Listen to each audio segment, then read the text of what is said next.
അന്ന് അങ്ങ് തീരെ നല്ല ചെറുപ്പമായിരുന്നു. അപ്പം ചെറുപ്പത്തിൻ്റെ നമ്മൾ പല ആഗ്രഹങ്ങളും വെടിഞ്ഞിട്ട് വേണം ഈ സന്യാസത്തിലേക്ക് വരാനും. അപ്പം ഇതെങ്ങനെ മനസ്സുകൊണ്ട് അങ്ങേക്ക് അങ്ങനെ സാധ്യമായി എന്നാണ്?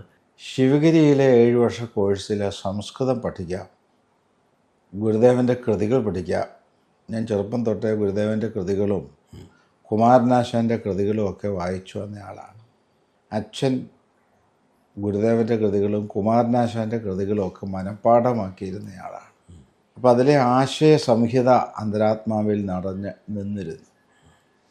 സന്യാസത്തിൻ്റെ മഹത്വവും ഈശ്വരാനുഭൂതിയും സന്യാസിയായി സേവനം ചെയ്താൽ സമൂഹത്തിന് നൽകാവുന്ന സന്ദേശവും ഇതിനെക്കുറിച്ചൊക്കെ മനസ്സിലാക്കിയിരുന്നു.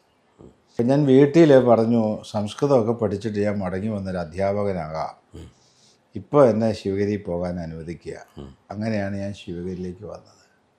പക്ഷേ ഞാൻ മഹാസമാധി സന്നിധാനത്തിൽ വീണ് നമസ്കരിച്ച് ആദ്യമായി ഗുരുദേവനോട് പറയുന്നത്, ഗുരുദേവ, ഞാൻ ഇവിടം വിട്ട് ഒരിക്കലും പോകില്ല, അതിനായി എന്നെ അനുഗ്രഹിക്കണം എന്നായിരുന്നു.